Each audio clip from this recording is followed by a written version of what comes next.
Assalamualaikum warahmatullahi wabarakatuh. Bismillahirrahmanirrahim. Alhamdulillahi rabbil alamin. Wassalatu wassalamu ala asrafil anbiya wal mursalin wa ala alihi wa sahbihi ajmain. Segala puji bagi Allah yang maha pengasih dan maha penyayang, yang telah melimpahkan rahmat dan nikmat yang tak terhingga kepada kita semua. Salawat dan salam semoga tercurah kepada junjungan kita Nabi Muhammad Sallallahu Alaihi Wasallam, serta kepada keluarga dan sahabat-sahabatnya. Taubat dan penyesalan dalam Futuh Al-Ghaib, karya Syekh Abdul Qadir Al-Jailani. Dalam karya monumental Futuh Al-Ghaib, pembukaan hal yang gaib, Syekh Abdul Qadir Al-Jailani memberikan penekanan mendalam pada konsep taubat, pertobatan, dan penyesalan sebagai langkah awal dan fundamental dalam perjalanan spiritual seorang hamba menuju Allah.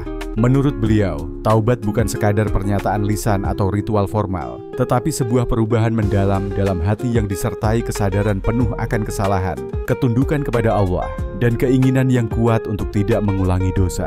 Syekh Al-Jailani menggambarkan taubat sebagai pintu gerbang menuju rahmat Allah. Ia menegaskan bahwa taubat yang tulus adalah jalan bagi hamba untuk kembali kepada Allah setelah terjerumus dalam dosa dan kelalaian. Dalam pandangannya, setiap manusia pasti memiliki kecenderungan untuk berbuat salah, tetapi Allah dengan kasih sayangnya yang tak terbatas selalu membuka peluang bagi hambanya untuk memperbaiki diri. 3 tahapan utama dalam taubat Syekh Abdul Qadir Al-Jailani mengajarkan bahwa taubat yang sempurna mencakup 3 tahapan. Pengakuan, i'tiraf. Tahapan pertama adalah pengakuan terhadap dosa yang telah dilakukan. Hamba yang bertobat harus jujur kepada dirinya sendiri dan kepada Allah, mengakui kesalahannya tanpa mencari pembenaran atau alasan. Syekh menekankan bahwa pengakuan ini harus datang dari hati yang sadar, bukan sekadar formalitas. Penyesalan, nadam. Penyesalan adalah inti dari taubat. Syekh Abdul Qadir Al-Jailani menjelaskan bahwa penyesalan yang tulus adalah rasa sakit di hati yang timbul karena menyadari bahwa dosa-dosa yang telah dilakukan menjauhkan hamba dari Allah. Rasa ini tidak hanya memengaruhi emosi, tetapi juga mendorong seseorang untuk memohon ampunan Allah dengan sungguh-sungguh. Komitmen untuk tidak mengulangi. Azm M.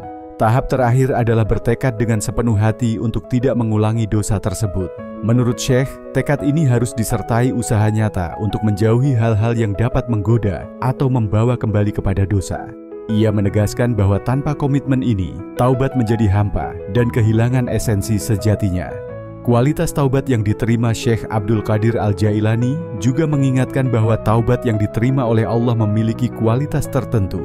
Ia menggambarkan taubat yang diterima sebagai taubat yang dilakukan dengan penuh rasa rendah hati dan kehinaan di hadapan Allah.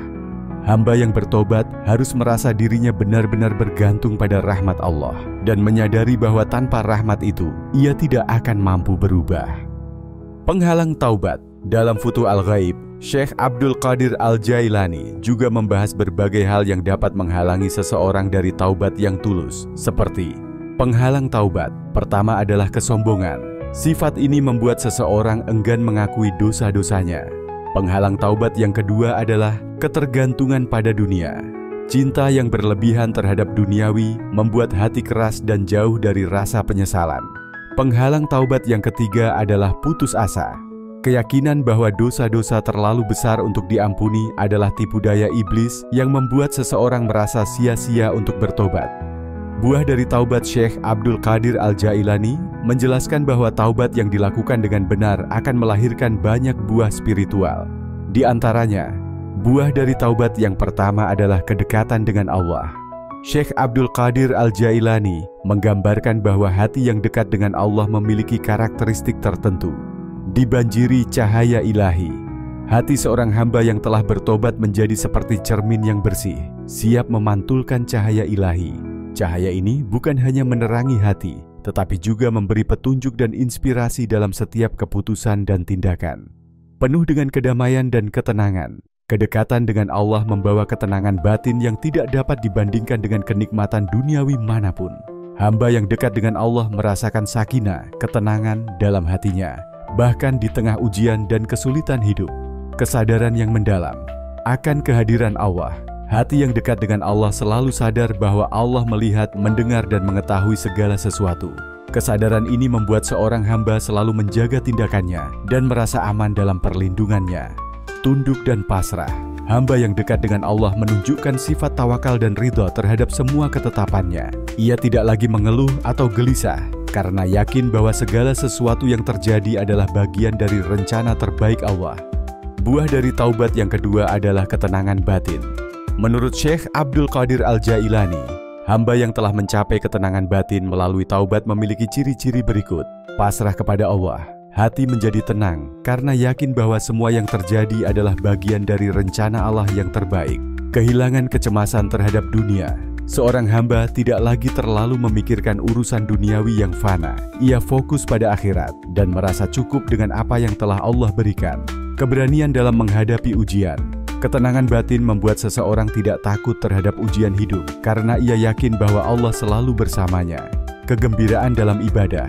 Hamba yang tenang merasa ibadahnya menjadi lebih ringan dan penuh kegembiraan karena ia melakukannya bukan sebagai kewajiban semata, tetapi sebagai bentuk cinta kepada Allah. Buah dari taubat yang ketiga adalah keberkahan hidup. Allah akan memberkahi hambanya yang bertobat dengan kemudahan dalam urusan dunia dan akhirat. Syekh Abdul Qadir Al-Jailani menguraikan berbagai manifestasi keberkahan yang dirasakan oleh hamba yang telah bertaubat. Keberkahan dalam waktu. Waktu menjadi lebih produktif dan bermanfaat. Seorang hamba merasa bahwa ia mampu menyelesaikan banyak hal, meskipun dalam waktu yang singkat, karena Allah memudahkan urusannya. Keberkahan dalam rezeki. Rezeki yang dimiliki, meskipun tampak sedikit, membawa manfaat besar. Hamba yang diberkahi merasa cukup dengan apa yang ia miliki dan tidak tergoda oleh keserakahan dunia. Keberkahan dalam kesehatan. Tubuh yang sehat digunakan untuk beribadah dan berbuat kebaikan, sehingga mendatangkan keberkahan lebih lanjut. Keberkahan dalam hubungan. Hubungan dengan keluarga, teman, dan sesama menjadi harmonis. Keberkahan ini lahir dari hati yang tulus dan perilaku yang baik setelah taubat. Keberkahan dalam spiritualitas. Hati menjadi lebih dekat kepada Allah, ibadah menjadi lebih khusyuk, dan kehidupan menjadi lebih bermakna. Menurut Syekh Abdul Qadir Al-Jailani, taubat adalah perjalanan yang membutuhkan kesungguhan, tetapi juga merupakan anugerah besar dari Allah. Ia menekankan bahwa taubat harus dilakukan tanpa menunda-nunda, karena kematian bisa datang kapan saja. Dengan taubat, seorang hamba tidak hanya memperbaiki hubungan dengan Allah, tetapi juga membuka jalan untuk mencapai makam-makam spiritual yang lebih tinggi. Ajaran ini menggarisbawahi bahwa pembersihan hati melalui taubat adalah langkah pertama menuju kehidupan yang bermakna, penuh berkah, dan ridho Allah. Sebagaimana disebutkan dalam Futuh Al-Ghaib, taubat adalah perwujudan cinta Allah kepada hambanya dan manifestasi dari kasih sayangnya yang tak bertepi. Demikian pembelajaran narasi taubat dan penyesalan dalam Futuh Al-Ghaib karya Syekh Abdul Qadir Al-Jailani. Semoga apa yang disampaikan tadi dapat memberi manfaat dan kebaikan bagi kita semua. Amin. Semoga Allah Subhanahu wa Ta'ala menuntun kita menuju jalan yang diridhoinya. Akhirul kalam. Wassalamualaikum warahmatullahi wabarakatuh.